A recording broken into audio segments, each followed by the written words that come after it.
그 이쪽으로 좀 옮겨도 되죠? 네.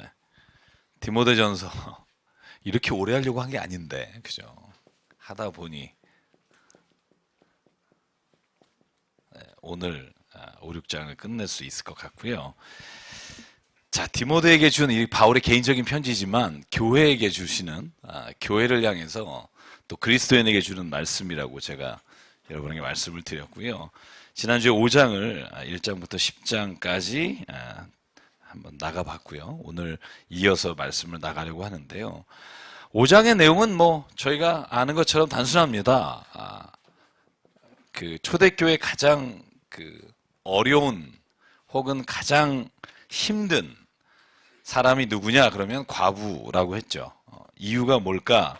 그 당시에는 남자가 모든 걸 소유하고 있기 때문에 과부가 된다는 말은 먹을 것조차도 없는 굉장히 힘든 상황 가운데 있다는 걸 말씀드렸고요.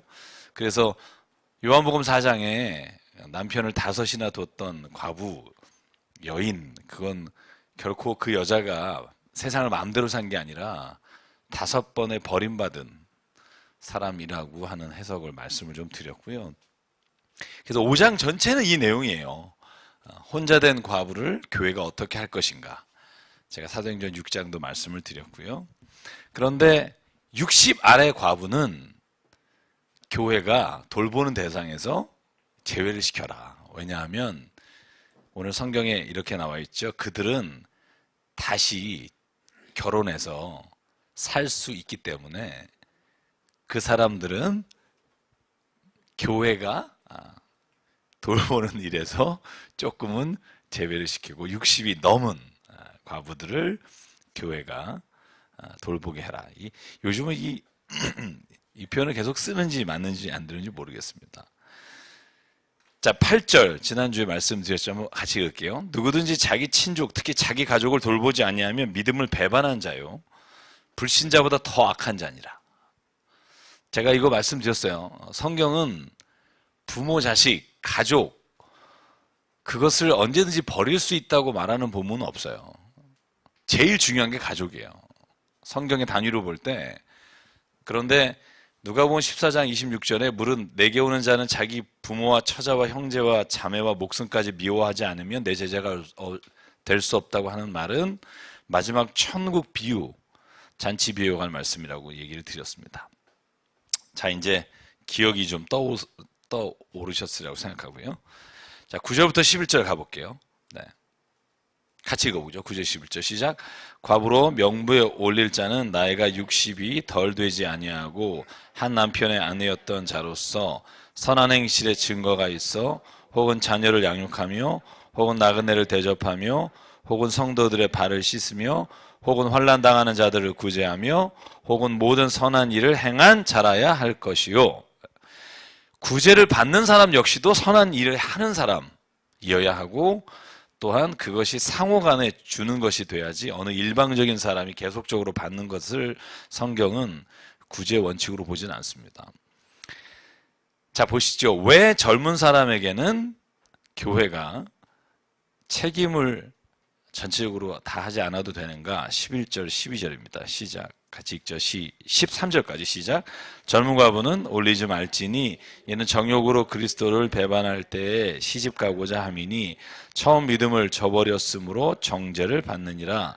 또 그들은 게으름을 익혀 집집마다 돌아다니고 게으를 뿐 아니라 쓸데없는 말을 하며 일을 만들며 마땅히 아니할 말을 하나니 한 절 더요. 그러므로 젊은이는 시집가서 아이를 낳고 집을 다스리고 대적에게 비방할 기회를 조금도 주지 말기를 원하노라. 아멘. 자, 그게 무슨 말이냐면요. 그래서 젊은 사람은 재혼의 기회가 있으면 다시 결혼하라는 거예요. 왜냐하면 그러니까 구제 비용을 받잖아요. 도움을 받고 시간이 남으면 사람이 선한 일을 하러 돌아다닐 것 같은데 안 그런다는 거예요.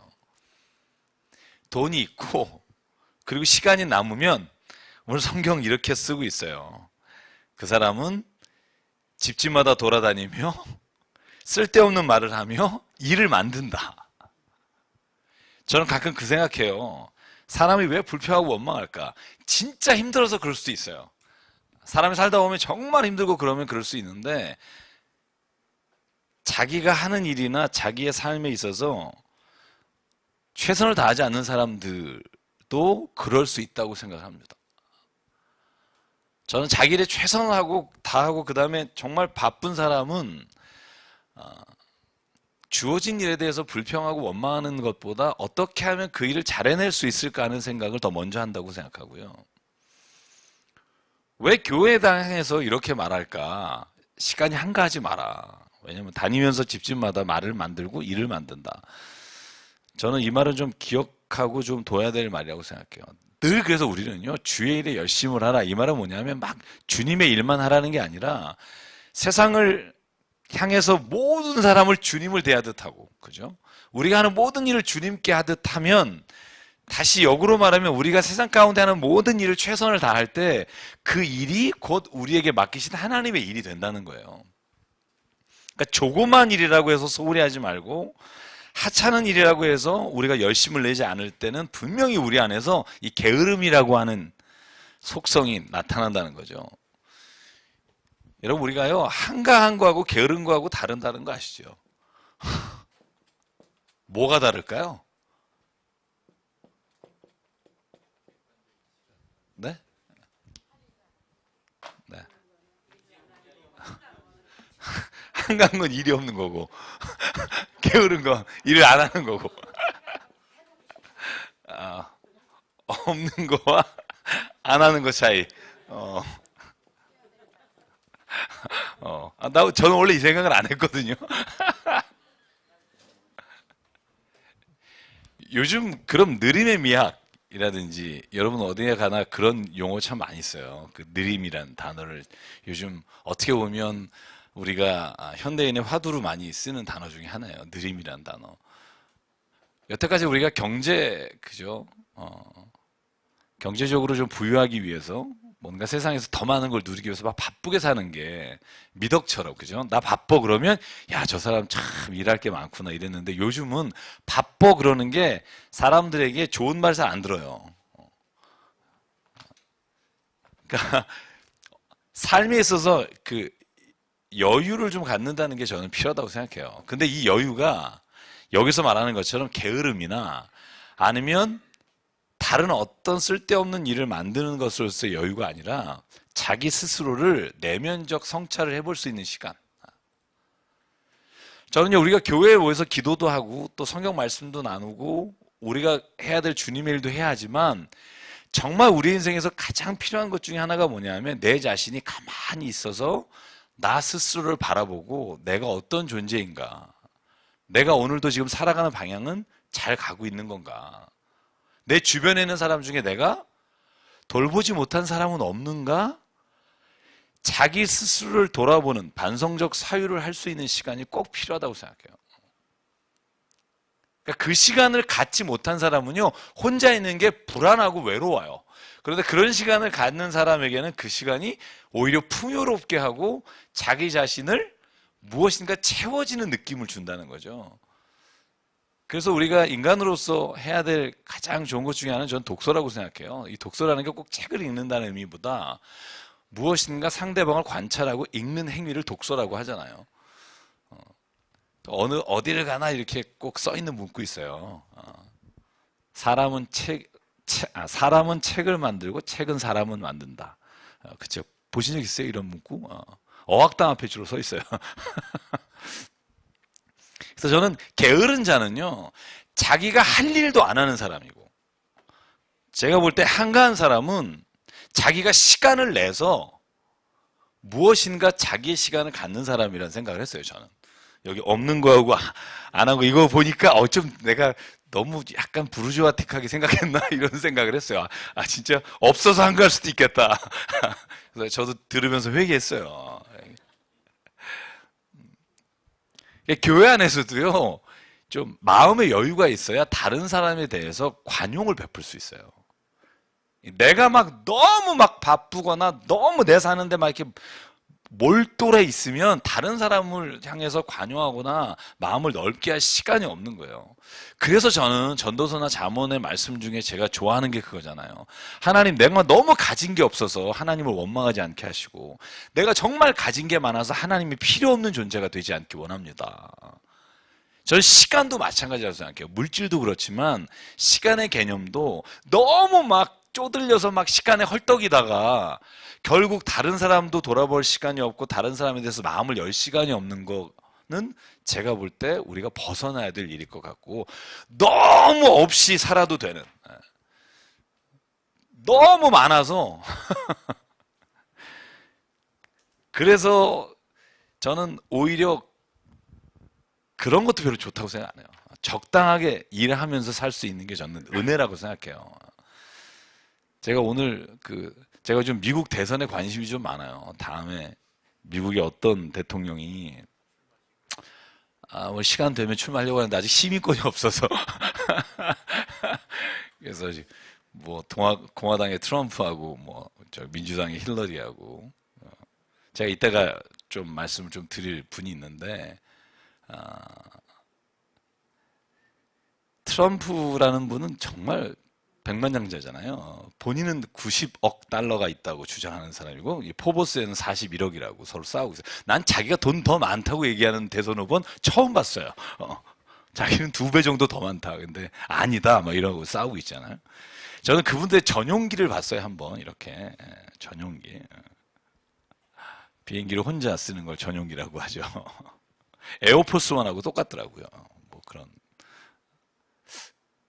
저는 뭐 그게 나쁘다 좋다가 아니라 사람이 뭔가를 누릴 때, 오늘 제가 이따가 6장에 나오는 본문에 그런 말씀이 있어요. 누릴 때 주의해야 될 것 뭐냐면, 내가 누리는 것이 다른 누군가를 생각하고 있는가. 제가 그건 반드시 필요하다고 생각해요.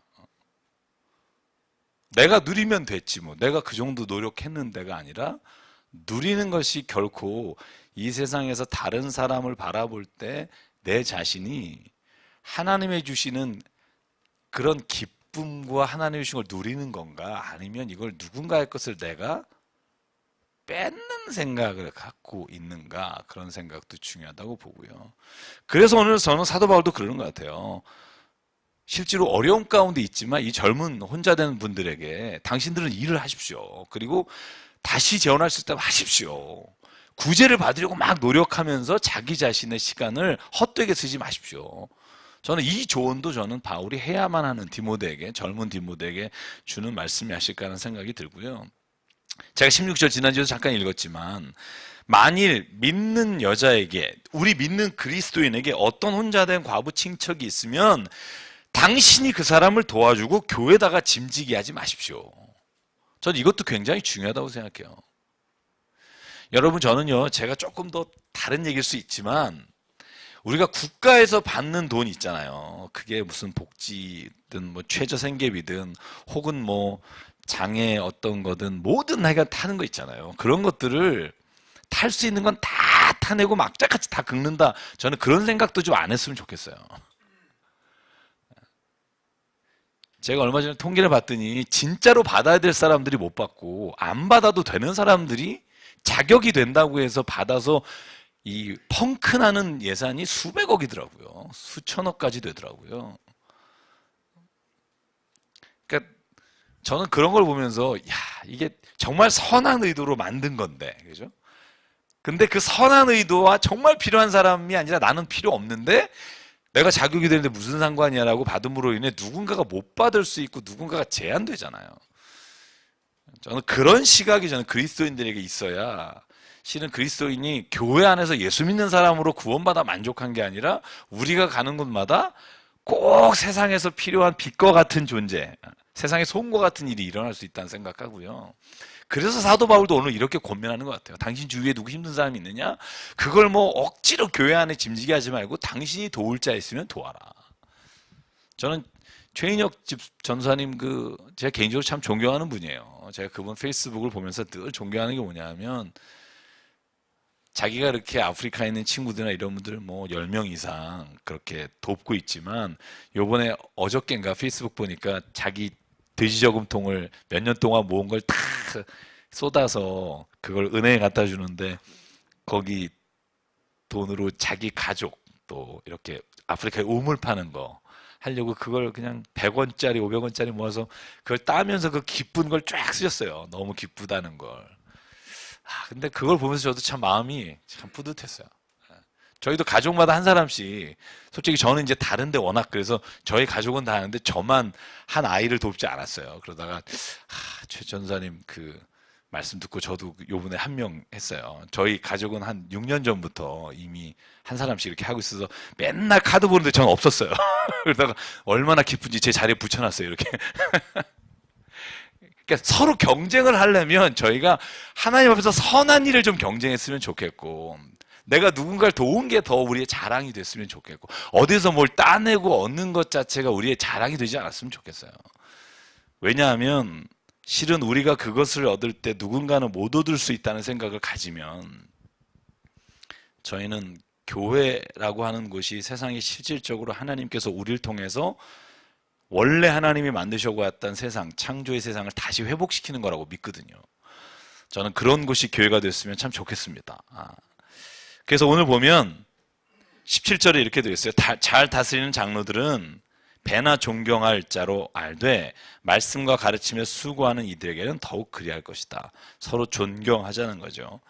18절 같이 읽죠. 시작. 성령에 일렀으되 곡식을 밟아 너는 소의 입에 망에 씌우지 말라 하였고 또 일꾼이 그 삭을 받는 것은 마땅하다 하였느니라. 그러니까 곡식을 밟아 뭔가 일하는 소에게는 망을 씌우지 말고 먹을 것을 주라는 거고, 그러므로 일꾼이 당연히 그 싹을 받아서 일할 수 있도록 해줘라. 그 다음에 19절은 뭐 교회법에 관한 거예요. 장로에 대한 고발은 두세 증인이 없으면 받지 말 것이다. 범죄한 자들을 모든 사람 앞에 꾸짖어 나머지 사람들도 두려워하게 하라. 하나님과 그리스도 예수의 택하심을 받은 천사들 앞에서 내가 엄히 명하노니 너는 편견이 없이 이것들을 지켜 아무 일도 불공평하게 하지 말며, 22절 같이 읽죠. 시작. 아무에게나 경솔히 안수하지 말고 다른 사람의 죄에 간섭하지 말며 내 자신을 지켜 청결하게 하라. 아멘. 제가 여러분에게 말씀드렸죠. 이 편견이 없게 하라. 제가 이거 한번 그 설교할 때 말씀드리고 제가 여기서 저번에 한번 그 서로 이렇게 웃긴 얘기할 때 했어요. 제가 이 편견이라는 거 미국 가서 제가 처절하게 깨닫고 제가 앞으로 살아가면서 이 편견이 없게 해달라고 하나님 앞에 매일 기도해요. 왜냐하면 제가 흑인에 대한 편견, 또 백인이 우리 유색인종에 대한 편견이 여전히 있거든요. 제가 왜 그 기억하실 거예요. 우리 그 박진욱 집사님이라고 바이올린 하시는 보스턴 대학에서, 그분이 저희 교회 지휘했는데 그분이 약간 아주 웃긴 분이에요. 웃긴 분인데 미국에 와서 흑인하고 이렇게 엘리베이터에서 마주친 거예요. 엘리베이터에 딱 타는데, 타서 딱 있는데 흑인이 이렇게 탁 타는데 키가 한 2m에 문신하고 왜 그런 거 있잖아요. 탁 그냥 What's up bro 막 이렇게 하는 그 흑인이 탄 거예요. 그러더니 이 친구한테 그랬어요. Hit the five라고 얘기했어요. Hit the five. 그러니까 여기 이 입구에 딱 서 있는 자기한테 그랬는데 그 순간에 막 수십만 가지 생각이 든 거예요. Hit the five? 도대체 뭘 하라는 거지? 그러면서 막 이게 약간 째려보면서 하니까 이 사람이 그냥 생각하다가 그냥 자기 머리를 엘리베이터에 5번을 팍팍 박은 거예요. 그랬더니 그 사람이 옆으로 오더니 막 웃으면서 5층을 이렇게 누르더라는 거예요. 그래서 와서 그런 얘기 하는 거예요. 이렇게 같이 성역 공부하는데, 목사님, 제가 만약에 그게 백인이었으면, 또 이렇게 여자였으면, 그게 무섭지 않았을 텐데, 이렇게 흑인, 보통 갱스터 무비 보면 다 흑인들이 이렇게 막, 와, 이러면서 이렇게 하잖아요. 그거 보고 그런 기억이 있으니까, hit the five, 그러니까 5번을 박은 거예요. 그리고는 그 친구가 또 왜 찰스 강이라고 그 보스턴에 있는 강을 이렇게 아침에 산책해요. 그 운동을 정말 잘해요. 근데 아침에 조깅하는데 흑인이 또 지나가면서 Give me five 그랬다니까요. Give me five. 그러니까 Give me five. 이런 거 이제 점점 다가오는 거예요. 이렇게 give me five 하면서 give me five 그러다가 이제 미국 간 지 얼마 안 됐으니까 막 오는데 무릎을 딱 꿇고요. I'm sorry, I don't have money. It's early morning. 이러면서 자기가 돈이 없다고. 근데 이 사람은 이제 5불 달래는 줄 알고 자기가 지금 돈이 없다. 조깅 옷 입었다. 그랬더니 흑인이 막 웃으면서 왜 보통 우리가 이렇게 흔히 쓰는 말은 아니지만 give me five 그러면 high five 하자는 말이거든요. 근데 그 친구가 워낙 당황하니까 그런데다 흑인이니까 그것 말고도 참 일이 되게 많았어요. 무슨 던킨 갔을 때도 그런 일이 있었고. 근데 그런 얘기 들으면서 무슨 생각했냐면 우리가 흑인에 대해서 가지는 생각들이 굉장히 편견이 많아요. 실은 그것들이 정당하냐? 그렇지 않다는 거예요. 우리가 흔히 쓰는 말들이 그래서 중요한 생각을 굉장히 많이 해요. 돈 없는 것들은 막 이런 말 할 때 있어요. 뭐한 사람들은. 여러분들 그런 말들이요. 실은 우리의 뇌 속에 사람에게 편견을 갖게 하고요. 그 사람을 보는 고정관념을 갖게 해서 사람과 사람 사이에 벽을 만들게 된다는 거예요. 예수님이 세상에 왜 오셨냐? 단 한마디로 말하면 세상의 고정관념을 바꾸시기 위해 오셨다. 저는 그런 생각을 가끔 해요. 이게 무슨 말이냐면 예수님에게는요. 기존의 종교 지도자들, 소위 바리새인들, 유대인 모든 사람이 다, 야, 저 사람은 거룩하다. 그런 사람을 향해 예수님은 죄인이라고 말하고, 야, 저 썩을 죄인들이라고 불렀던 사람들을 보고, 저희들이야말로 하늘나라의 하나님이 저들을 위해 나를 보냈다. 저들의 기도를 하나님 들으시고, 바리새인의 기도는 안 들으신다. 여러분 이건요 우리가 지금 들으니까 굉장히 이렇게 막 앉아가지고 굉장히 근엄한로 바리새인들은 참 예수님의 말씀을 안 들었고 이렇게 말하지만 그 당시에 듣는 사람들에게는요 충격적인 얘기예요. 이건 어떻게 보면 예수는 이 사회를 전복하려고 왔나? 이런 생각이 들 정도예요. 요즘 말로 뭐 이런 거예요. 소위 말하는 교회 목사님, 장로님 혹은 이런 분들을 향해서 저 사람들의 기도는 하나님 안 받으시고 교회는 안 나오지만 알코올 막 중독자에 막 이런 사람들이 하나님을 향해 울면서 기도하는 걸 보고 이 사람들의 기도 하나님 받으신다 이러면 깜짝 놀라지 않겠어요? 저 사람들 교회도 안 나왔는데 그렇죠? 문둥병 환자를 보면서 예수께서 이 사람을 하나님께서 사랑하신다 이러면 저주받았고 태어나서부터 어떤 저주를 받았는지 모르지만 공동체에서 소외되고 근처에 지나갈 때마다 부딪히지 않게 하려고 자기를 스스로 다른 사람에게 못 오게 하던 그 사람을 예수는 만져주셨단 말이죠. 그러니까 신은 편견이나 고정관념이 우리로 하여금 스스로가 다른 사람을 정죄하지는 않아도 입으로는 내 마음으로 누군가를 정죄하는 행위 중에 가장 위험한 게 편견과 고정관념이죠. 그래서 예수는 늘 말합니다. 너희의 생각을 바꿔라. 눈을 바꿔라. 뷰포인트라고 말하죠. 관점을 바꿔라. 저는 예수님께서 우리에게 가장 주시는 지금의 메시지도 그렇다고 생각해요. 우리가 사람을 볼 때 그렇게 보지 않았으면 좋겠어요. 누가 한 번 잘못을 했다, 두 번 잘못했다, 세 번 잘못했다, 열 받죠. 같이 있는 사람, 가까운 사람은. 근데 또 용서해 주는 거죠. 왜? 하나님이 나를 그렇게 용서해 주니까. 매일 내가 또 그래도 하나님 나를 또 용서해 주시는 분이니까 나도 누군가를 향해 또 용서하라. 그래서 주기도문이 그런 거예요. 하나님 내가 나에게 잘못한 사람의 죄를 용서해 준 것 같이 하나님도 나의 죄를 용서해 주십시오. 이게 어떠한 전후 어떤 것이 조건절이고 어떤 것이 결과절인지는 우리가 논란의 여지는 있습니다만 이 두 개가 같이 간다는 거예요. 하나님의 용서만 있고 우리가 용서 안 한다. 이건 주기도문을 잘못하고 있는 거죠. 내가 진짜 주기도문을 고백한다. 이건 내가 주기도문을 암송을 잘한다는 게 아니고요. 내가 정말 하나님의 용서하심 오늘도 받았다고 믿는다면 내가 누군가를 용서하는 자리에 가야 하는 거죠. 만약에 내가 그를 용서 안 한다? 그러면 나는 여전히 주기도문을 입으로만 하는 거지 내가 그걸 믿는 사람은 아닌 거죠. 전 예수님 믿는다는 건요, 내가 존재론적으로 삶의 방향과 본질이 바뀌는 거라고 생각해요. 제가 요즘 얼마 전에 읽은 그 책이 너무 좋아서 제가 설교를 그걸로 지금 준비하고 있는데요. 여러분, 행복은요, 우리가 더 많이 가진 것에서 오는 게 아니라 가치관의 변화를 통해서 온다. 이런 말이었어요. 더 많이 가지면 행복할 것 같죠. 근데 안 그렇다는 거예요. 어느 교회 목사님이 쓰신 책이에요. 제가 참 좋아하는, 요 근처에 가까워요. 근데 그분이 그런 말 하시더라고요. 가치관을 바꾸면 행복이 온다는 거예요. 난 그 말이 참 저에게 와닿았어요. 왜냐하면 여태까지 모든 사람들이 행복하다는 기준을 따라가면 당연히 그렇게 해야 행복하다고 생각하고 그걸 못 가지고 불행하다고 생각하는데, 내가 왜 그 기준을 따라 살아가냐? 나는 그렇게 사는 게 행복하다고 생각하지 않다.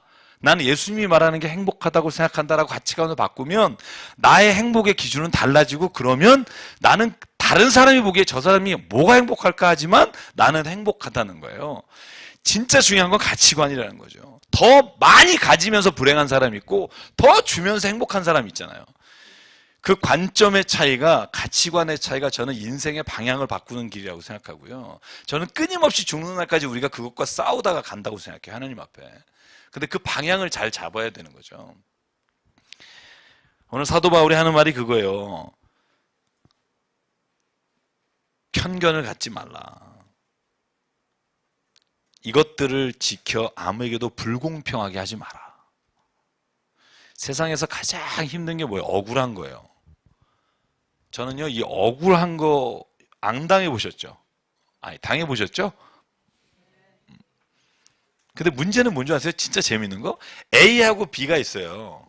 A하고 B가 있어요. 제가 A, B를 만나요. 이게 뭐 부부일 수도 있고 형제일 수도 있고 남 모르는 사람이고 사업 파트너일 수도 있고. A를 만나면 A는 B 때문에 진짜 억울하다고 막 얘기해요. 울면서. B를 만나면 A 때문에 억울하다고 울면서 말해요. 둘 다 진심이에요. 여러분 그런 거 본 적 없으세요? 주변에? 제 주변에 이상한 사람만 있어요? 그러니까 이 사람 입장에서는 이 사람 때문에 억울한 거고요. 이 사람의 입장에서 이 사람 때문에 억울한 거예요. 부부를 만나보세요. 다 그래요. 내가 저 인간한테 한 게 얼만데 이런. 아니 모든 부부가 그래요. 사업 파트너 내가 저 사람한테 다 배려해줬다 그래요. 내가 더 해줬고. 저는 안 그런 사람 본 적이 없어요. 왜냐하면 그게 자기 기준으로 보니까 그래요. 자기가 이미 카테고리를 정해놓고 그 카테고리 범주 안에서 나는 최선을 다한 거고 이걸 내가 넘어서면서까지 해줬다는 거예요. 저 사람도 그 카테고리를 넘어서. 근데 그 사람이 공유하고 있는 카테고리가 없는 거죠.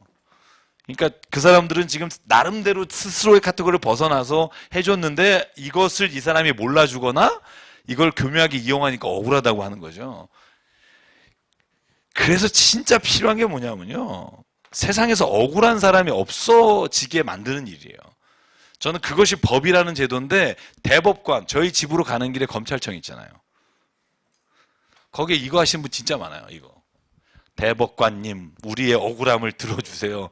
제 3년째 나와 계신 아주머니 계세요. 아침마다 출근해서 저녁에 들어가시는 분. 제가 그분을 보면 제가 그래서요.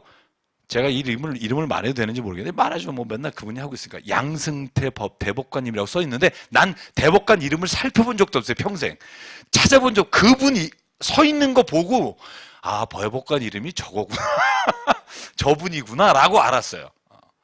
억울한 거죠. 우리 재산을 모두 빼앗아간 이 사람을 처벌해 주십시오. 여러분 억울한 거예요.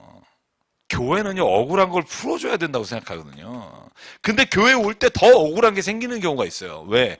교회 안에 편견이 있거나 고정관념이 있으면 억울해지는 거예요. 그래서 교회는요 저 역시도 편견이 있고 고정관념이 있는 인간이거든요. 너무 많아요. 왜냐하면 제가 살아온 삶의 찝찝내변이라고 그러죠. 내 삶의 정황과 자리가 내가 지금 이 정도 인간밖에 안 되게 됐어요. 그러니까 내가 다른 사람에 관해서 가지고 있는 생각이 짧아요.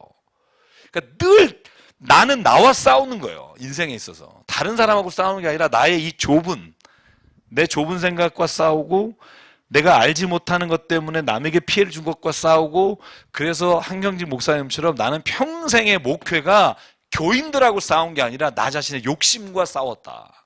저는 그 말이 제 안에 가장 뿌리 깊은 말이에요. 저는 우리 그리스도인이 다 그래야 된다고 생각해요. 나 자신의 욕심과 오늘도 싸워야 되고요. 밖에 있는 누군가가 적이 아니라 내 안에 오늘도 다른 사람을 향해서 편견을 가지고 고정관념을 가지고 누군가를 향해서 내가 살인하고 있는, 정죄하고 있는 그것과 싸워야 해요. 너무 쉽게 다른 사람에서 정죄하는 것이 성경에서 말하는 하나님 보시기에 불공평하게 하는 일입니다. 그리고 지도자에게 하는 말이죠. 경솔하게 안수하지 마라. 여러분 서모 목사님 있잖아요. 개그맨. 경솔하게 안수하지 말아야 돼요. 목사 안수든 아니면 뭐든. 여기 서울 시내 다니다가 3층, 4층에 무슨 신학교하고 교단 써붙인데 거의 대부분 500만 원이면 목사 안수 받아요. 가보세요. 주지. 장사하는 거죠. 먹고 살아야 되니까. 그러니까 저는요, 먹고 살아야 돼서 목회를 그렇게까지 할 상황이면 차라리 주님을 위해 정말 직업 가지고 청결하게 사는 게 100배 낫다고 생각해요. 저는 그래서 이렇게 일반 직업을 가지시면서 신앙생활 하시는 분이 더 존경스러워요. 여러분은 교회에서 싹을 받지 않잖아요. 오히려 헌금하시잖아요. 저희 목회자는 교회에서 싹을 받잖아요. 제가 전사님에게도 늘 말씀드려요. 싹꾼이라도 되자. 저는 이게 표예요. 싹꾼이라도 되자. 뭐 싹꾼 목자 그러는데 여러분 싹 받은 만큼이라도 일하면 돼요. 그걸 안 하면 문제죠. 그 이상 물론 돼야겠지만 기본적으로 싹꾼이 돼야 해요. 저는 그래서 교회에서 가장 중요한 사람이 누굴까? 목사가 아니에요. 저는 교회 안에 그 교회를 기둥을 하나하나 세우고 있는 평신도가 교회 가장 주인이라고 믿어요. 그래서 문제가 있을 때 누가 제일 먼저 나가야 되냐? 목사가 나가야 돼요. 저는 그건 제 신앙 고백이에요. 왜냐하면 교우분들이 만약에 어떠한 일이 있어서든지 하나님 안에서 갈등이 생긴다 그러면 목회자의 문제가 많아요. 저는 믿거든요. 목회자는 하나님이 굶기지 않으신다. 저는 이게 내 믿음이에요, 또. 별로 감동이 없으세요? 못 먹고 살 것 같으세요? 네. 하나님이 먹이세요. 사람 보지 말자. 저는 그게 하나님이, 그러니까 뭐 교인을 사랑하거나 내가 교회를 사랑하지 이런 말이 아니라 오직 우리의 삶에 주관하시면 하나님이시기 때문에 우리가 무슨 일을 하든 하나님 안에서 옳게 하려고 애쓰면 하나님은 반드시 그 사람을 살리시고 먹이시니까 걱정하지 말자. 저는 직업도 마찬가지라고 생각해요. 여러분 OECD 국가 중에 우리나라 최저생계비 있잖아요. 일일 노동비가 제일 낮은 거 아세요? 제일 낮아요. 보통 우리가 그 기준을 맥도날드의 그 맥버거인가 3,300원이에요, 우리나라. 미국은 5,300원이고. 근데 미국 같은 경우에는 시간당 이 13,000원인가 그래요. 일본만 해도 11,000원이고 우리나라 지금 4,000원이거든요. 최저. 요번에 6,000원 올린다고 막 굉장히 막 그러잖아요. 물론 힘들겠죠. 경영자 입장에서 하루 인건비를 준다는 게. 그러나 생각해 보십시오. 하루 인건비로 먹고 사는 사람을 생각하면 당연히 해야 될 것과 안 해도 되는 일을 구분하는 데 있어서 저는 명확한 답이 나온다고 생각해요. 이게 잘못되고 있는 거예요. 왜 6장에 보면 돈을 사랑하는 게 일만하게 뿌리다라고 막 계속해서 말하는 줄 아세요? 우리 안에 그런 게 있기 때문에 그래요. 여러분 세상의 모든 혁명이 어떻게 일어난 줄 아세요? 나쁜 사람에 의해서 일어났을까요? 아닙니다. 소비에트, 여러분 볼세비키 혁명도 마찬가지예요. 니콜라이 2세 비롯해서 여러분 그 모든 왕들이요. 얼마나 많은 노동자와 농노들을 학대하고 살인하고 죽이고 그 끝이 여러분 혁명이라는 거예요. 프랑스 혁명도 마찬가지예요. 여러분 루이 16세나 마리 앙뚜아네트 같은 사람들이 그 궁정 안에서 얼마나 많은 90%가 넘는 평민층 계층을 향해서 삼부회를 조직하고도 175년 동안 회의도 열지 않고 그리고 모든 세금 부담을 그 90%의 평민에게. 그러니까 결국은요 그 피해 혁명들이 일어나는 거예요. 정말 똑똑한 사람은요 이 혁명의 시기를 보고 미리 나누어야 합니다. 교회는 뺏거나 착취하는 사람을 향해서 죽음을 말하는 곳은 아니지만 스스로 내놈으로 인해 이 땅이 혁명이 일어나지 않도록 만들어가는 역할도 해야 된다고 저는 믿습니다. 그걸 누가 해야 되냐? 교회가 해야 돼요. 자발적 가난 혹은 자발적 기부가 교회 안에서 시작돼야 돼요. 누구도 자기 걸 내놓지 않아요. 그러니까 누구도 이 땅에서 불평등을 해소할 수가 없어요. 상위 1%가 57%의 땅을 가지고 있는 게 우리나라잖아요. 99%가 43%의 땅 나눠 먹고 있거든요. 그러니까 수치상으로만 봐도 말도 안 되는 거죠. 그러면 어떻게 해야 돼요? 여러분, 이게 극대화에 달할 때는요, 사람이 그래요. 마지막에 몰리면 사회가요, 안전해지지 않아요. 그러니까 바보라는 거죠. 이걸 볼 수 있는 눈이 있어야 되는데.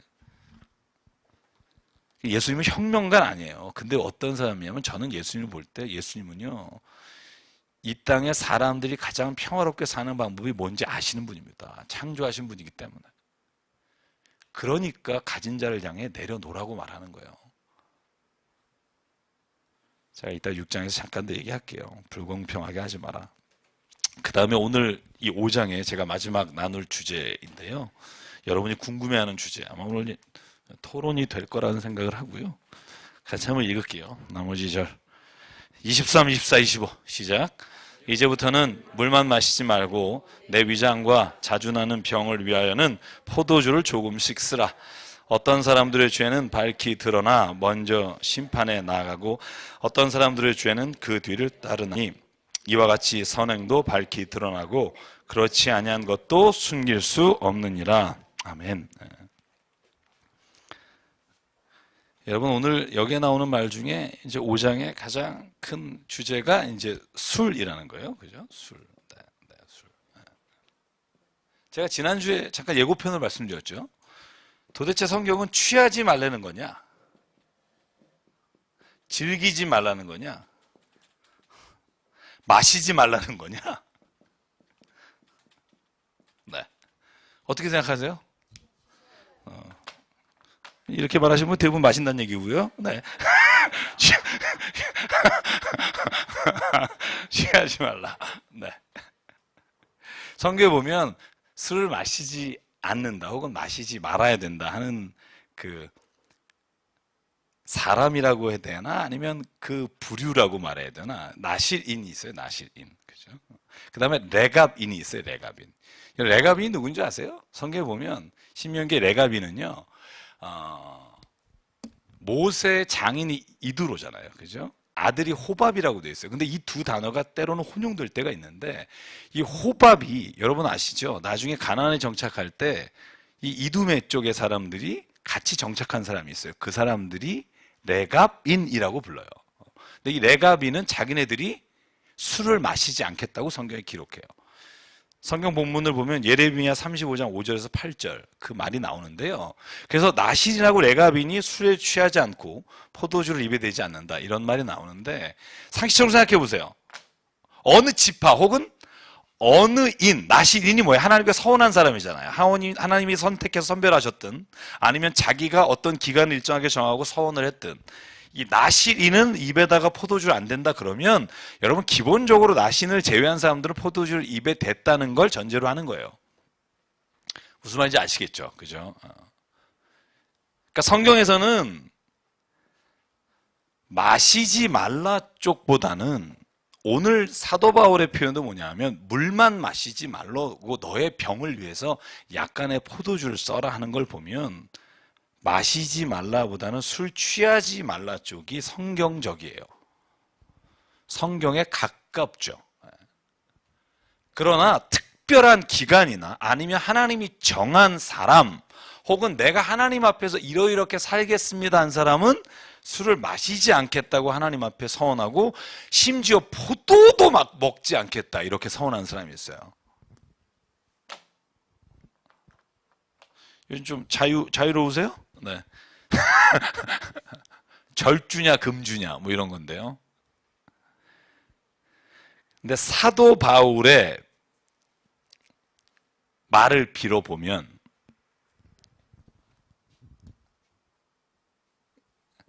나의 경건과 덕을 위해 술을 마시지 않는 게 좋다라는 거죠. 여러분 마약은요 하고 싶어도 못해요. 왜? 걸려요. 하면 걸려요. 중국에서는 심지어 죽여요. 그래서 마약을 못해요. 왜 마약은 못하게 할까요?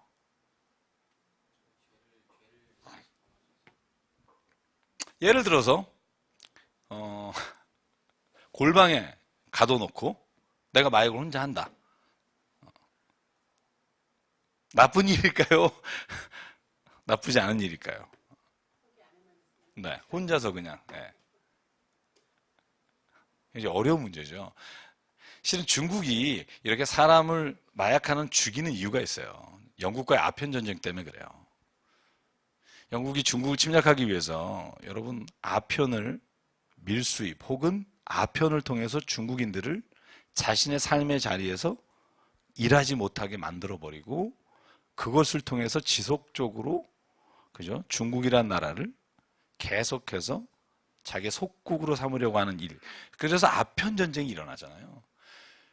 그런 쓰라린 게 있어서 아편 그러면 마약 그러면 중국은 약간 알레르기가 있어요. 알레르기가. 그래서 우리나라보다 훨씬 더 법 적용이 하여간 몇 그램 이상이면 사형이에요. 거기는. 외국인도 사형이에요.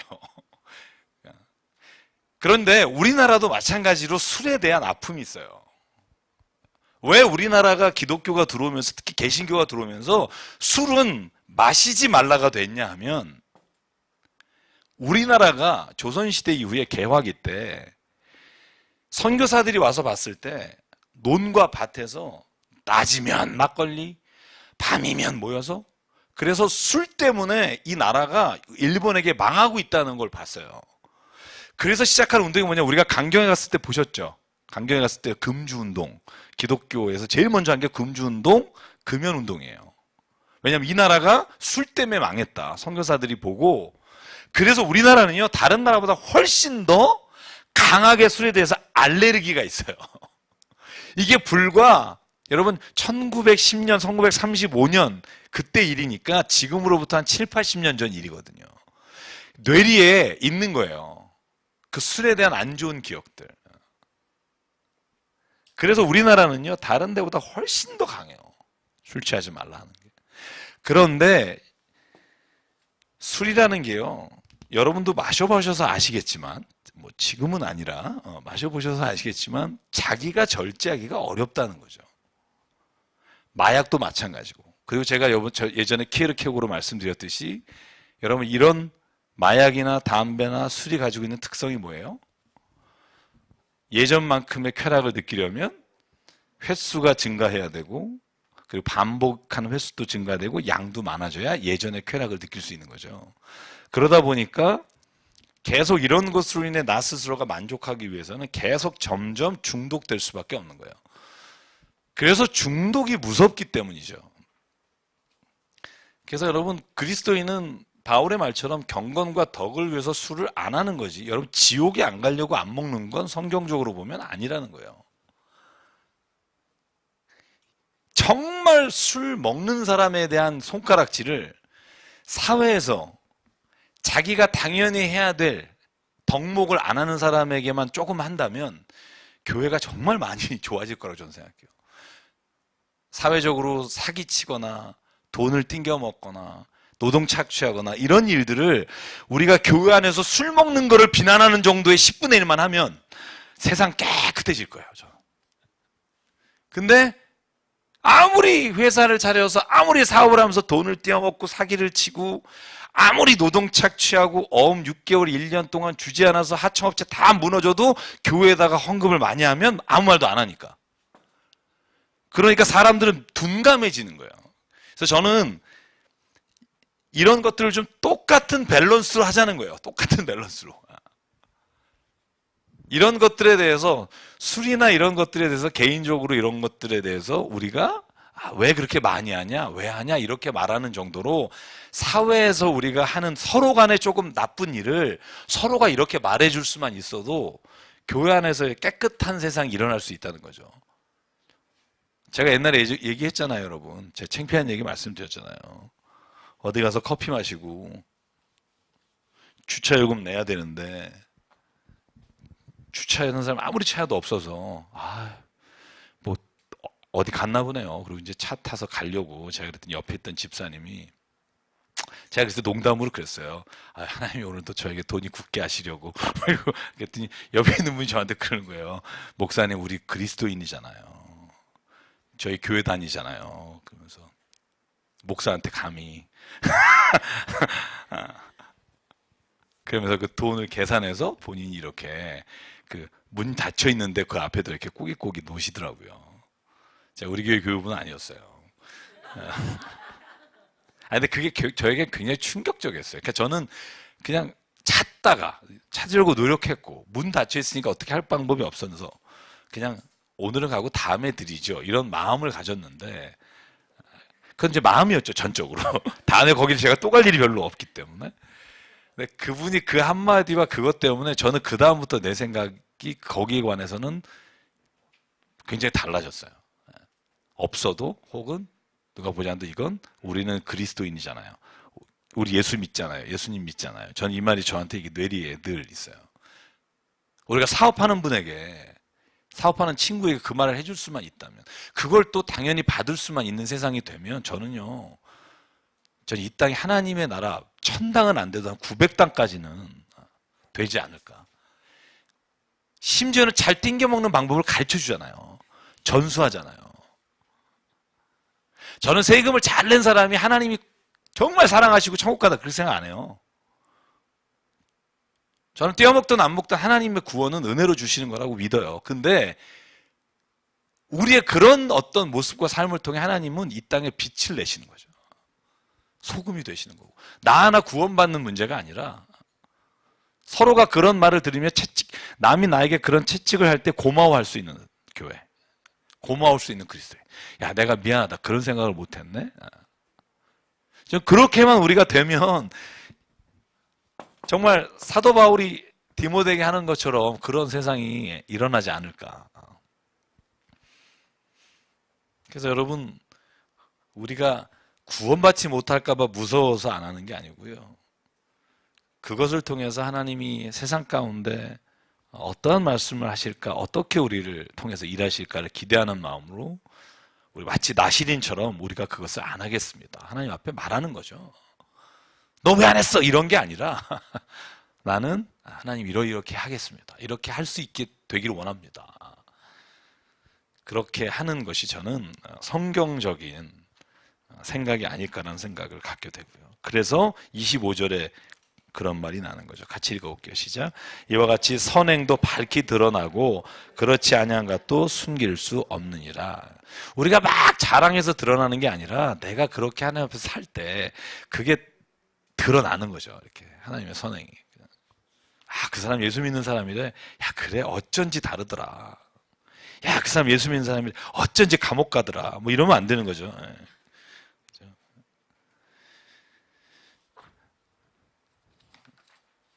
자, 우리 6장 하겠습니다. 오늘 6장까지 하고 마칠게요. 6장은요, 맨 처음엔 상반전에는 종들에게 하는 말입니다. 한번 같이 6절까지 읽을게요. 1절부터 시작. 무릇 멍에 아래 있는 종들은 자기 상정들을 범사에 마땅히 공경할 자로 알지니 이는 하나님의 이름과 교훈으로 비방을 받지 않게 하려 함이라. 믿는 상전이 있는 자들은 그 상전을 형제라고 더 잘 섬기게 하라. 이는 유익을 받는 자들이 믿는 자요 사랑을 받는 자임이라. 너는 이것들을 가르치고 권하라.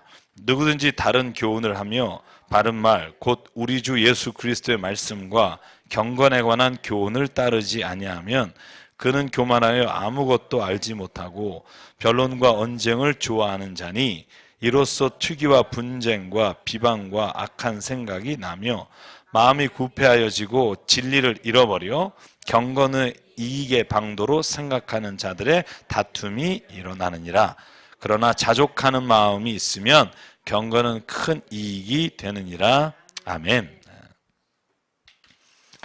뭐 그렇게 어렵지 않은 주제고요. 네. 종들에게 다시 말하면 뭔가 상관이 있고 뭔가 지휘체계에 있어서 직급이 아래인 사람들에게 부탁하는 거예요. 공경해라. 자기 상전들을 공경해라. 저는 그것도 굉장히 중요하다고 생각해요. 존경하는 사회가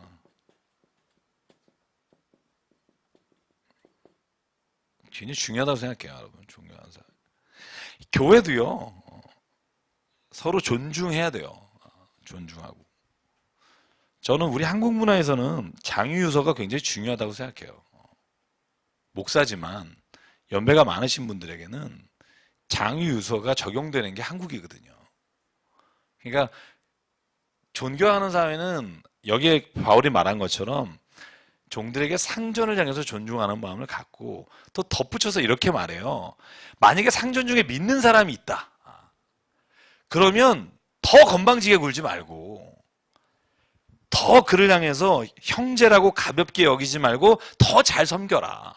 여러분 이 말은 저는요 사회를 보면서 그런 생각 많이 이 말이 진짜 적용돼야 된다.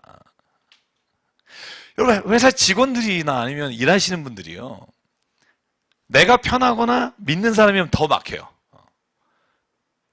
그게 보기가 진짜 안 좋거든요. 오히려 더 상전에게 더 믿는 사람이면 더 존중해야 저는 그 사회가 더 그 교회가 아니면 교인이 있는 그 기업이 더 아름답게 될 수 있다고 생각해요. 아, 저 사람은 교회 다니니까 뭐, 다 이해할 거야, 뭐, 이게 오히려 사람 관계를 해치게 되는 거죠. 기본적인 거에 대한 걸 더 잘해야 그 관계가 더 시너지 효과가 난다고 보고요. 그래서 예수님이 하라는 교훈을 따라야지 세상의 말에 더 따라가지 마라. 저는 이 말은 아까 가치관의 말이라고 말씀을 드렸고요. 우리는 누구의 말을 듣느냐에 따라 우리의 삶의 방향과 생각을 결정하게 돼요. 여러분이 누구와 가장 많이 대화를 나누냐가 여러분의 생각의 방향을 정하게 돼요. 그래서 말씀을 읽으라는 거죠. 왜냐하면 우리가 상대하고 상의하고 내가 읽는 책과 내가 모든 사상들이요. 다 좋은 게 아니기 때문에. 우리가 다 거쳐보고 결정하겠다? 제가 볼 때 불가능하고요. 어차피 내 필이 꽂히는 거 따라가게 돼 있는데 실은 성경은 그렇게 말하는 거예요. 네가 다른 것을 읽기 전에 성경 말씀을 더 읽어라. 왜냐하면 네가 읽는 것과 네가 먼저 보는 것에 너의 생각을 뺏기기 때문이다. 저는 이 경험을 너무 많이 합니다. 그래서 다른 책을 읽는 것만큼 성경 말씀을 더 읽으려고 애쓴다. 젊었을 땐 그게 잘 안 됐어요. 젊었을 때는 여러분도 뭐 그랬겠지만 저는 왜냐하면 어렸을 때부터 성경이 너무 지루했거든요. 죄송합니다만 아버지도 읽으라 그러지 엄마도 읽으라 그러지 태어나면서부터 교회 다녔지. 그러니까 제 자의적으로 고등학교 때까지 성경을 제가 통독해 본 적이 한 번도 없으니까요. 왜냐하면 싫었어요. 그냥 하도 그냥 하라니까. 보라면 뭐 해야 되고 뭐. 그러니까 이게 참 지루하더라고요. 그래서 정말 많은 책들을 돌다 생활도 그쪽을 따라가서 망가져 보다 결국 진리는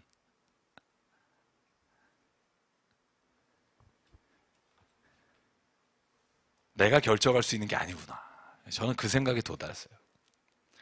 내가 이걸 진리라고 말해서 진리가 아니라 진리는 어쩔 수 없이 진리가 내 마음에 와서 나를 움직이기 전엔 내가 진리를 결정하거나 선택할 수 있는 능력이 없다는 걸 발견했어요.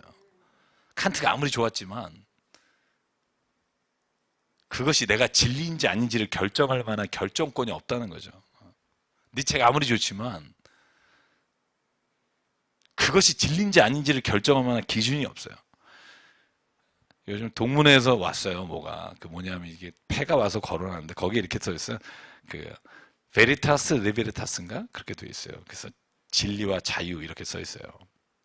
그게 요한복음 말씀에 진리를 알지 너희 진리가 너희를 자유케 하리라. 이게 이제 근데 참 재밌는 게 뭔지 아세요?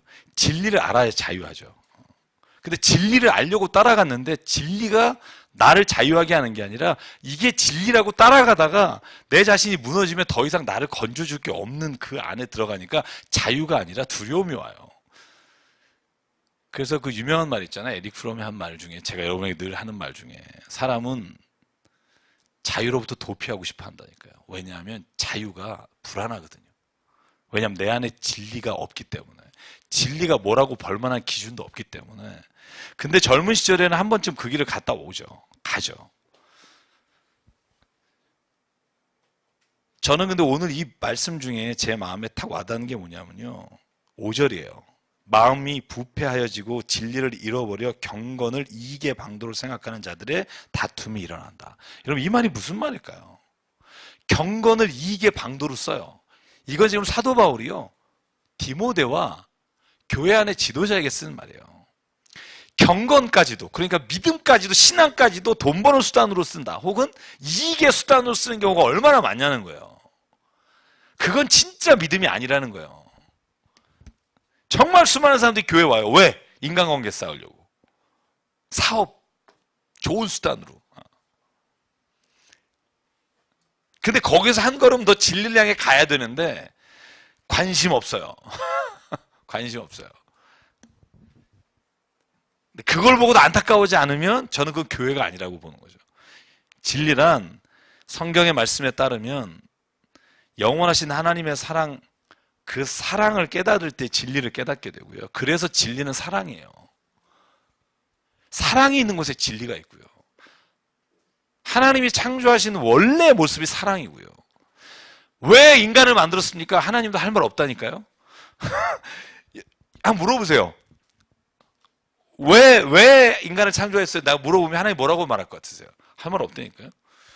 제가 한번 여기 부모님 오셨으니까 여쭤볼까요? 장만희 집사님 왜 따님을 낳으셨어요? 할 말 없다니까요. 그날 그 저녁에 어쩌다 보니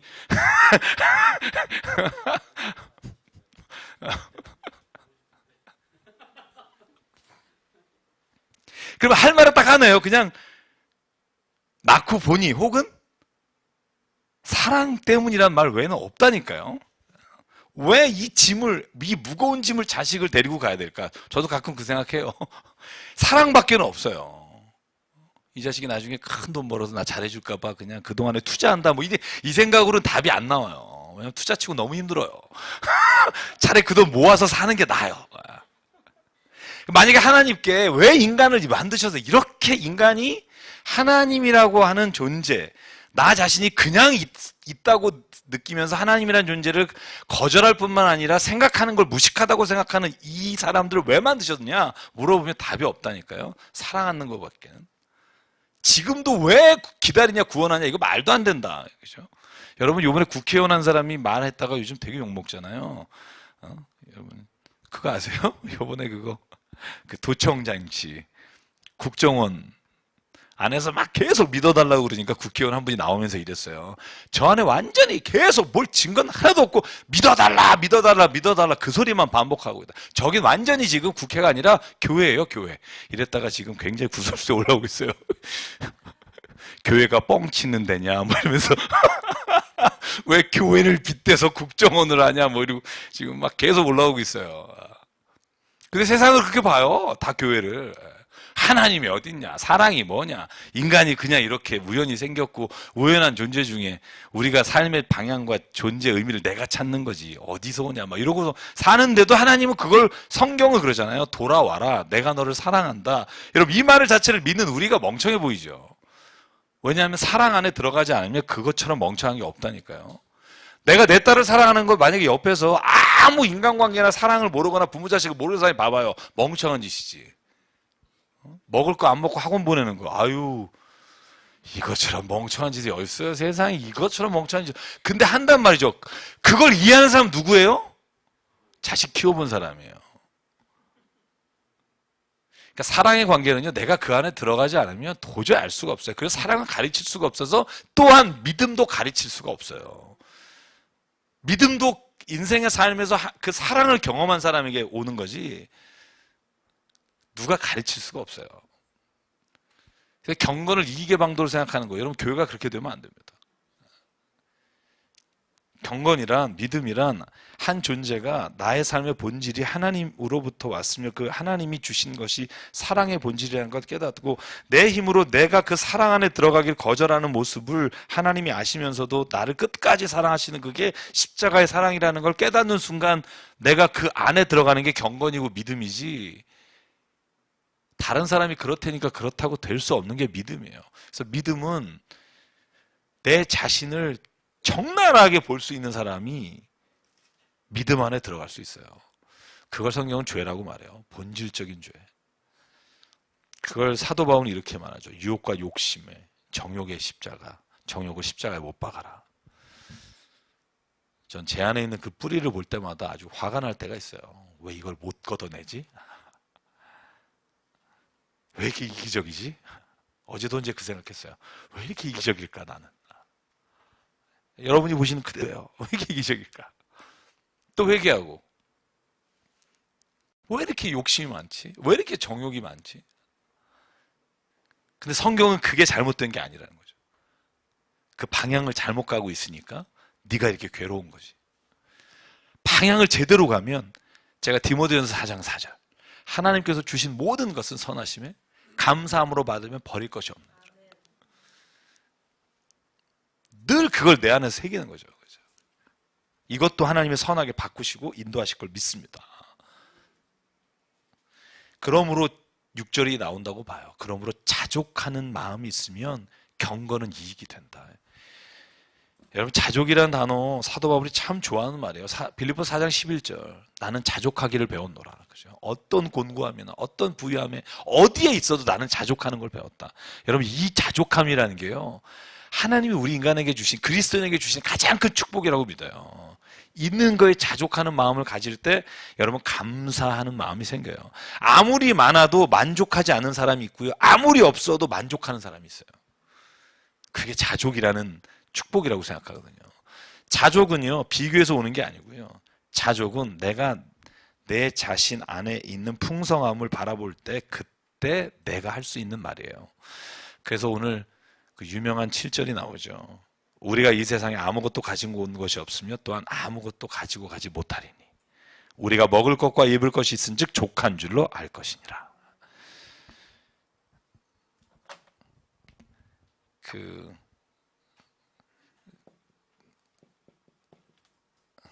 제가 한자를 정말 잘 몰라요. 근데 제가 평생에 외우고 있는 한자가 하나 있어요.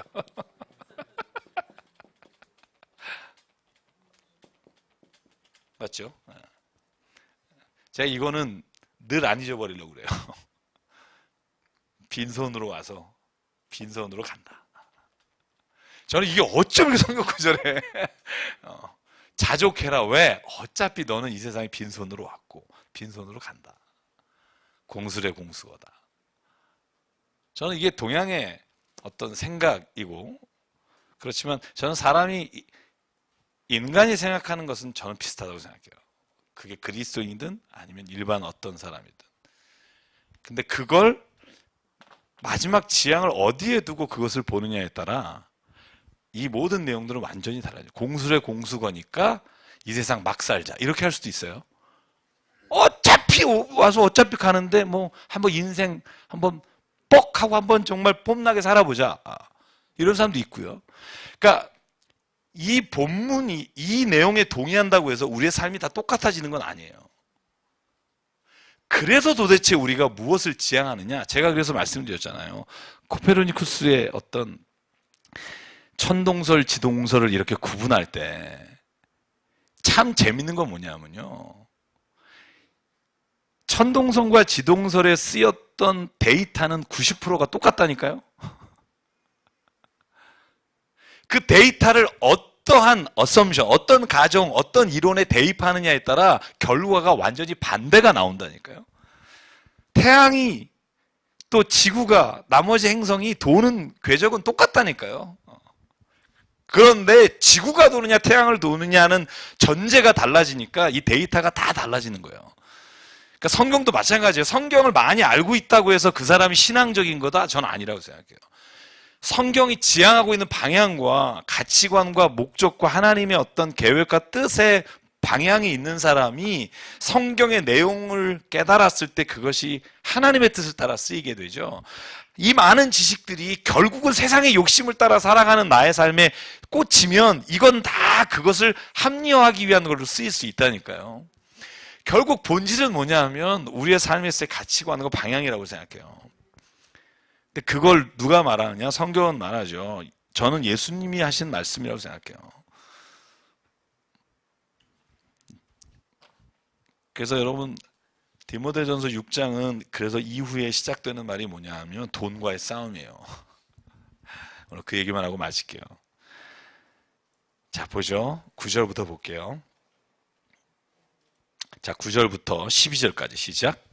부하려 하는 자들은 시험과 올무와 여러 가지 어리석고 해로운 욕심에 떨어지나니 곧 사람으로 파멸과 멸망에 빠지게 하는 것이라. 돈을 사랑함이 일만하게 뿌리가 되나니 이것을 탐내는 자들은 미혹을 받아 믿음에서 떠나 많은 근심으로써 자기를 찔렀도다. 오직 너 하나님의 사람아, 이것들을 피하고 의와 경건과 믿음과 인내와 온유를 따르며 믿음의 선한 싸움을 싸우라. 영생을 취하라. 이를 위하여 내가 부르심을 받았고 많은 증인 앞에서 성한 증언을 하였도다. 아멘. 결국 세상에 살아가는 그리스도인에게는 두 가지 소망의 기로에 서 있다는 거예요. 하나는 뭐냐면 재물에 대한 소망. 하나는 어떤 소망이냐? 하나님께 두는 소망. 이 두 가지를 사도 바울은 디모데에게 대비시키고 있어요. 너의 인생에서의 소망이 어디에 있냐는 거죠. 재물이라는 게요, 꼭 돈만은 아닙니다. 여기서 표현하고 있는 게 가장 중요한 게 재물이지만, 재물이라고 하는 건 상징적 의미예요. 여기에는요, 명예도 들어갈 수 있고요. 여기에는요, 권력도 들어갈 수 있고요. 의지적인 차원에서 무엇을 지향하고 있느냐는 거예요. 재물을 지향하는 사람은요, 앞에 아무리 많은 미사옥으로 꾸며도 결국 이걸 하기 위해서 꾸미는 말이고요. 우리의 지향점이 하나님이라고 상징되는 우리의 삶에 있어서의 본질적인 가치. 제가 지난주에 말씀드린 것처럼 우리 이성도 다른 사람을 어떻게 이용해 먹을까 하는 도구적 이성이 아니라 우리의 존재가 어디로부터 어디로 와서 어디로 가며 우리가 어디를 마지막 종착점으로 찾고 살아가는가의 존재론적인 이성을 우리가 늘 생각하면 하나님께 내 삶에 소망을 둔다는 것과 권력이나 재물에게 소망을 둔다는 건 인간의 마지막에 방향이 어디냐의 문제이기 때문에 이것에 따라 완전히 다른 삶을 산다는 거예요. 제가 8호로 생명의 삶에 그런 말 썼어요.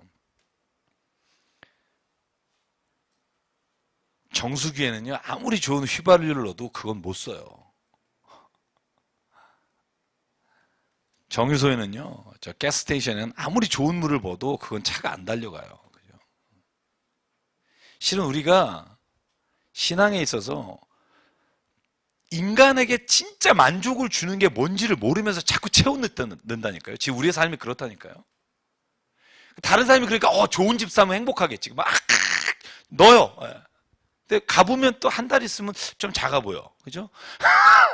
막 사고 싶은 차, 누가 너무 행복해 보이면 막 그 남자를 뺏어서라도 어떻게 해보고 싶고 그죠?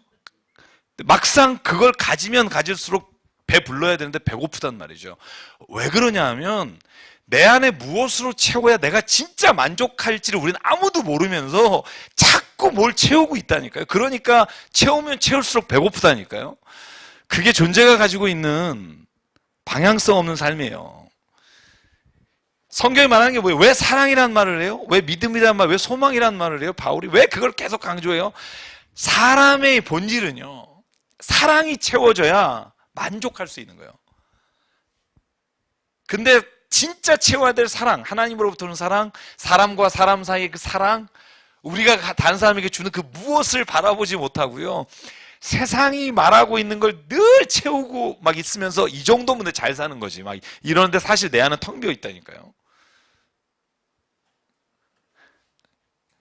그래서 오늘 사도 바울이 말하는 거예요. 지향점을 어디에 두느냐에 따라 달라지는데 그 지향점을 하나님께 소망을 둬라. 인생 자신이 내가 무엇으로 채워야 되는 줄 아느냐? 하나님 우리에게 말씀하신다. 네 안에 사랑으로 채워야 된다. 미움을 채우지 마라. 미움을 채우면 너가 죽는 거다. 다른 사람이 미움 때문에 괴로운 거 없다? 생각해보세요. 내가 지금 백집사님을 미워해요. 죄송해요. 그러면 내가 이렇게 미워하면 백집사님이 병들어 죽을 것 같아요? 제가 병들어 죽을 것 같아요? 제가 병들어 죽어요. 왜냐하면 미움은 내 안에서 나를 죽이지, 미워하는 사람은 이 사람 안에 사랑이 있으면 내가 이 사람을 죽일 수가 없어요. 왜 디모데후서 가면 너 안에 이것을 채우라 목록 16가지가 나와요.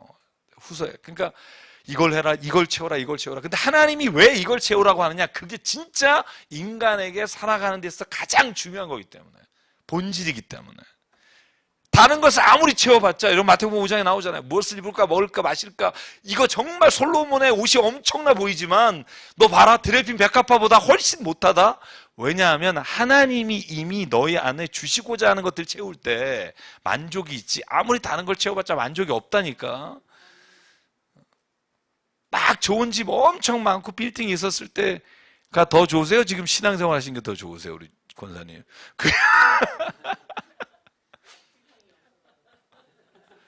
왜냐면 그걸 또 지켜야 되지. 그죠?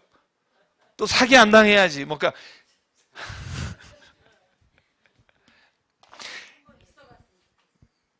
이건 저도 그래요.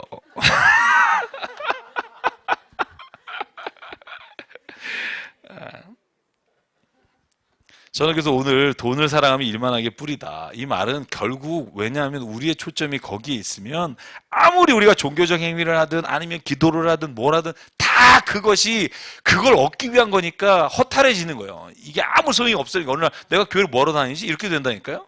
왜냐하면 결국은 내가 원하는 거 저건데 그걸 얻는 수단으로 이걸 좀 구해봤는데 이게 잘 되면 야 이것 때문에 되는 것 같은데 이게 안 되면 이게 필요 없나 뭐 이런 생각이 드는 거니까요. 본질적으로 신앙은 거기에 있지 않은데 그걸 따라가다 스스로 실망한다니까요. 소망을 하나님께 둬라. 왜냐하면 그러면 진짜 하나님이 내 안에 부으시는 그 은혜와 사랑이 나를 매일매일 살아있는 사람으로 만들고 세상의 모든 것들을 내 눈으로 볼때 진짜 하나님의 눈으로 볼 수 있는 걸 주시는 게 기쁨이다. 그러므로 오직 너 하나님의 사람아 이걸 피하라. 경건과 믿음과 사랑과 인내와 온유를 따르라. 이걸 채우라는 거예요. 온유한 마음을 구하십시오. 그래야 다른 사람이 보입니다. 아픔이 보이고. 믿음의 선한 삶을 싸우십시오. 영생을 취하십시오. 이걸 위해 내가 너를 불렀고 많은 증인의 선한 증언을 하였다. 우리 주 예수 그리스도께서 14절 나타나실 때까지 흠도 없고 책망받을 것도 없이 이 명령을 지키라.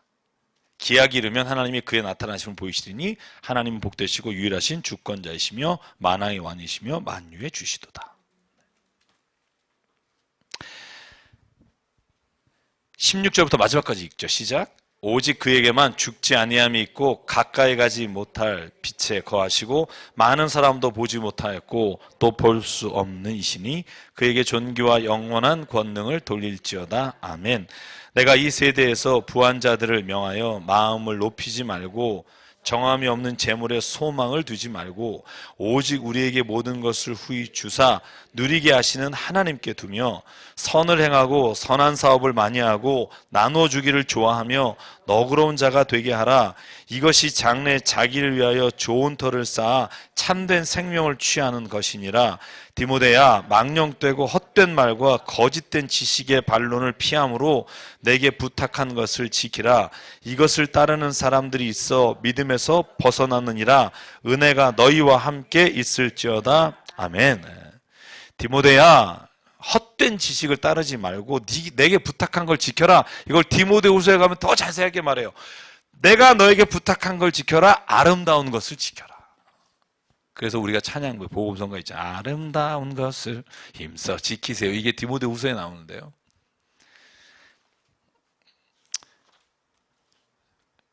여기에 나오는 본문들 저는 좀 기억했으면 좋겠어요.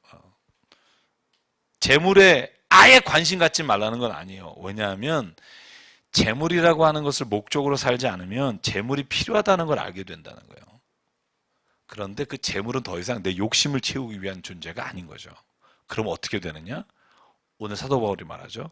그러면 네가 선을 행하고 선한 사업을 하고 나눠주기를 좋아하고 너그럽게 된다. 그 물질이 욕심을 따라 구하면 내 자신이 어떻게 보면 삶의 본질적인 삶에서 벗어나는 길로 이끌어 가지만 물질이 하나님의 선한 마음으로 바라보면 내가 하나님께 소망을 두고 사는 삶에 하나님의 힘이 된다는 거예요. 이 둘을 혼돈하지 말라는 거죠.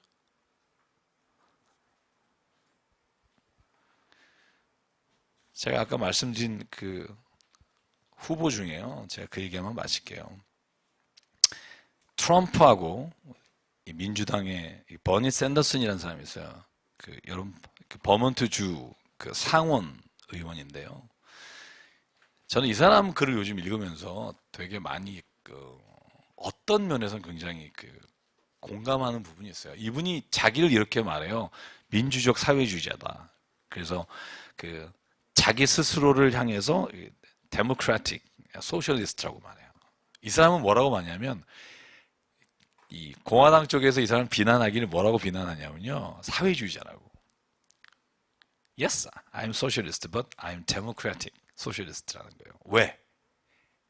나를 향해 과격하라고 말하는 사람들, 과격하다고 말하는 사람들이 과격한 사람들이다. 자기가 과격한 걸 못 보고 있을 뿐이다. 그 사람이 한 말이 뭐냐면요. 진짜 과격이란 부자들에게 감세해주고 정치인들이 최고 임금 인상을 반대하는 사람이 진짜 과격한 사람이다. 그 사람들이 살아가는 삶을 봐라. 그걸 보면서도 그걸 하지 않는 사람이 진짜 과격한 사람이고, 상위 1%의 소득이 대부분의 사람들의 부를 착취하는 것을 보고도 가만히 있는 사람들이 과격한 사람들이고, 여러분 그거 아세요? 월마트의 집안의 재산이 미국의 1억 3천만 명 재산하고 똑같아요. 한 집안 재산이 미국의 1억 3천 명의 재산하고 똑같아요. 여러분 이게 과격한 게 아니에요. 이게 제정신이라고 생각해요. 우리가 지금 당연하다고 생각하지만 저는 믿음 안에서 보면 제정신이 아닌 거예요. 이걸 노력해서 벌었다고 생각하는 사람이 있어요. 저는 사회주의자는 아니고요. 저는 윤리학자입니다. 저는 이걸 향해서 뺏을 수는 없지만 스스로 내놓아야 된다고 말하고 싶어서 목사를 하는 걸 수도 있어요. 저는 이 사회는요, 반드시 마지막 절벽에 이르게 돼요. 내놓지 않으면, 나누지 않으면. 여러분, 자본주의 역사가 그렇게 오래되지 않았어요. 왕정 역사, 봉건체제 다 몇백 년 만에, 몇천 년 만에 무너지잖아요. 이 자본주의도요, 여러분, 길어야, 산업혁명부터 봐봤자 300년이 안 됐고요. 200년도 안 됐고요. 여러분, 이 체계가 영원할 거라고 생각 안 하고요. 무엇인가 답을 찾아야 되는데, 선한 방법을 찾아야 한다는 거예요, 선한 방법을. 저는 성경을 왜 끊임없이 우리의 삶에 적용해야 되느냐? 이 세상이 극단적으로 하지 않기 위해서요. 자본주의가 좋은 거냐? 공산주의가 좋은 거냐? 아니에요. 인간의 욕심과 정욕을 따라 세워진 모든 집단은 나빠져요. 반드시 그렇습니다. 그렇기 때문에 저는 우리가 그리스도인으로서 이 세상에 살아간다는 이유가 이 세상에서 어떤 체제보다 중요한 게 그 안에 있는 사람인데 그 안에서 빛을 발하는 사람이 돼야 된다는 거예요. 이 사람이 버니 샌더슨이 지금요. 초반에는 3%도 안 됐거든요. 지금 28%예요. 힐러리 다음입니다. 지금 가장 두려운 적 중에 하나예요. 갑자기 5월 26일 날 선언했거든요. 이 사람 무소속 의원이에요. 근데 지금 민주당에 들어가서 대통령 선거 후보 하고 있어요. 재밌는 결과를 지켜보고 있어요. 우리나라도 이제 내후년 지나면 이런 일이 벌어질 텐데 정말 나는 지금 기대해서 보는 사람이 한 명도 없는 게 문제인데요. 정말 뭐 어떻게 될지 모르겠어요. 저는 대권 후보자라고 이렇게 투표하는 사람들 보면 그 중에 한 명도 마음에 안 들기 때문에 시간이 되면 제가 또 나갈 수도 있는데 10표 뭐 이러면서 이제 10표는 자신 있다. 우리 딸 뭐 아니요. 저 많이 속아봐서 저는요 성경은요 어떤 윤리적인 책이나 도덕책은 아닙니다. 그런데 성경은요 구원만 받으라고 주신 책은 아니에요. 예언서를 읽어보세요. 구원받으라고만 주신 책 아니에요. 회개하라는 게 하나님께로만 믿음으로 회개하라는 단어로 끝나지 않아요. 공의를 하수같이 정의가 이 땅에 흘러가게. 왜 그래요? 그게 하나님의 창조의 원리거든요.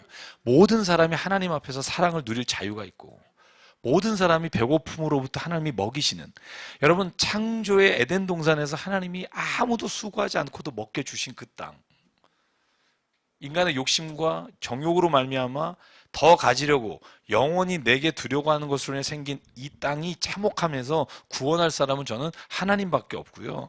그것 역시도 이루실 대상, 우리를 왜 부르셨나? 하나님 우리를 통해 일하시기 원하시기 때문에 저는 우리를 다 구원하신다고 믿어요.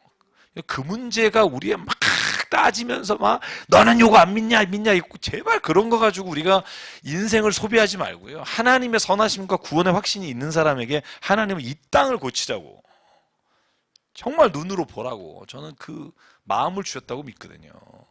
여기 몇 명 안 되잖아요. 우리가 한 20명? 뭐 20여 명? 네. 충분해요. 저는요, 그렇게 많은 사람이 무슨 뭐 집단적으로 모여서 뭘 하는 것 자체가 위험하다고 봐요. 보이지 않으나 마치 누룩같이 모르는 사이에 다 퍼져 있는 거죠. 저는 바울 사도의 말씀 가운데 있다고 믿고요. 모든 재화는 희소성이 있어요. 그래서 누군가가 많이 가지면 누군가는 없을 수밖에 없습니다. 나누지 않으면 반드시 빼앗깁니다. 그게 우리가 세상의 역사에서 본 거예요. 근데도 마치 못 본 것처럼 눈을 가리는 거죠. 그러니까 이 역사는 반복되는 거죠. 나쁜 쪽으로.